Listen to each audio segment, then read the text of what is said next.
یہ بالکل بھی منع ہے. اس سے کیا ہوتا ہے، علم تو بندہ حاصل کر لیتا ہے یا بندی حاصل کر لیتی ہے، بچے بچیاں پڑھ لیتے ہیں، لیکن ادب سے جو خالی ہوگا اس کے علم میں برکت نہیں ہوگی، نفع نہیں ہو سکتا.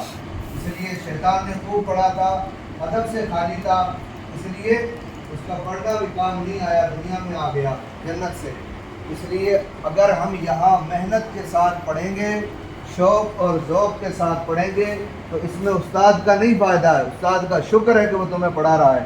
اس میں تمہارا فائدہ ہے، آگے جا کر کے کسی کے مننے پر قرآن پاک پڑھ سکو گے، کسی کی خوشی میں اس کو سبحان اللہ الحمدللہ ماشاء اللہ کہہ سکو گے. تو ایسی چیزیں پڑھنے سے زندگی میں کیا ہوتا ہے، تو سدھار آتا ہے. ایک جاہل انسان کو کھڑا کرو، ایک پڑھے لکھے کو کھڑا کرو، اس کی دونوں کی زندگی میں دیکھو، رہنے سہنے بولنے چالنے میں اور اس کی زندگی میں بہت سے فرق ہوں گے، زمین آسمان کا فرق ہوگا دونوں میں. اس لیے پڑھو، محنت کے ساتھ پڑھو، شوق کے ساتھ پڑھو. جتنا وقت مدرسے میں آگے ہو اتنی دیر محنت کے ساتھ پڑھو، توجہ کے ساتھ. کوئی مستی کر رہا ہے، کوئی مذاق کر رہا ہے، کوئی کھیل رہا ہے، کوئی کود رہا، ان چیزوں سے خالی ہو جاؤ. اور جتنی دیر کے لیے مدرسے میں آئے ہو، گھنٹہ 2 گھنٹہ، 24 گھنٹے میں اگر 1-2 گھنٹے کے لیے پڑھنے آ رہے ہیں مدرسے میں، تو اتنی دیر میں شوق پیدا کرو. شوق ہونا چاہیے. یا میں وہ قرآن شریف میں پڑھ رہا، میں کب قرآن شریف میں جاؤں گا یا جاؤں گی. وہ یسر القرآن میں نبی قاعدے میں کب قاعدے سے یسر القرآن کی طرف جاؤں گا. یسر القرآن والا اپنے اوپر والے اماں پارہ والے کو دیکھے، اماں پارہ والا قرآن شریف والے کو دیکھے، قرآن شریف والا آگے والے پارہ والوں کو دیکھے.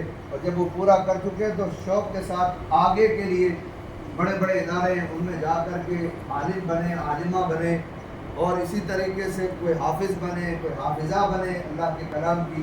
اس سے کیا ہوگا، نسلوں میں سدھار پیدا ہوگا. اور یہ آج کا یہ مستقبل آنے والا زمانہ تم سے ہی سدھرے گا. اس لیے جس گھر میں تم جاؤ گی وہ گھر جنت بن جائے گا. یہ جس گھر میں اپنے بچوں کا سدھار کرے گے وہ خود بھی جنت ہوگا اور اس کے بچے بھی جنتی ہوں گے. اس لیے یہ ضروری ہے محنت کے ساتھ پڑھنا. اول چیز پڑھنا ہے، پڑھائی نہیں ہوگی تو کسی بھی چیز سے خالی رہو گے. اس لیے جب ممتحن نے امتحان لے لیا، نمبر تمہیں دے دیے گئے، کس چیز سے تم بری ہو گئے. اب جب امتحان میں تمہارا نمبر سنائے جائے، اس سے ہر ایک اپنے اپنے نمبر کو سنتے وقت توجہ کے ساتھ معمولی نہ لے کہ میرے نمبر کم آئے تو کیوں آئے، کیا وجہ تھی. اس کو اپنے اندر کمی کو تلاش کرے کہ میرے اندر کمی تھی، اس کو میں آئندہ کے لیے ایسی تیاری کروں کہ آج میرے نمبر سب ملا کر کے 150 تھے تو آنے والے وقت میں 100 میں سے میں 99 100 میں سے 100 حاصل کروں. آنے والے وقت میں میں محنت کے ساتھ پڑھوں تو تاکہ کیا ہے، میرے لیے کامیابی، میرے استاد کے لیے کامیابی، میرے ماں باپ کے لیے اچھے نمبر حاصل کرنے کے بعد کامیابی. ابھی اس دن جب تمہیں 10 محرم کو انعام دیے جائیں گے، اس دن پتہ چلے گا کہ کون فرسٹ تھا، کون سیکنڈ تھا، کون تھرڈ تھا. اور اس کے بعد میں آنے والے امتحان میں تمہیں یہ تیاری کرنی ہے کہ اس نے پہلی بار 1 نمبر آ گیا تھا یا آ گئی تھی، اگلی بار میں کسی بھی صورت میں ہی آؤں گا. اور میں ہی آؤں گا آنے یہ لفظ دل میں اتارنے کے لیے 1 سال تک مسلسل محنت کرنا پڑے گا، تب جا کے یہ چیز کام آئے گی.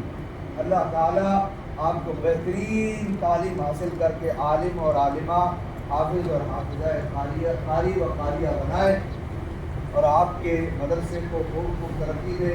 آپ کے استاد کی عمر میں لمبی لمبی برکتیں عطا فرمائے. آمین. والدین کی عمروں میں لمبی برکتیں عطا فرمائے. ان کو خوشحال رکھے، آباد رکھے، شاد رکھے، اور دین و دنیا کی بھلائیاں نصیب فرمائے. آمین. السلام علیکم ورحمۃ اللہ. آمین.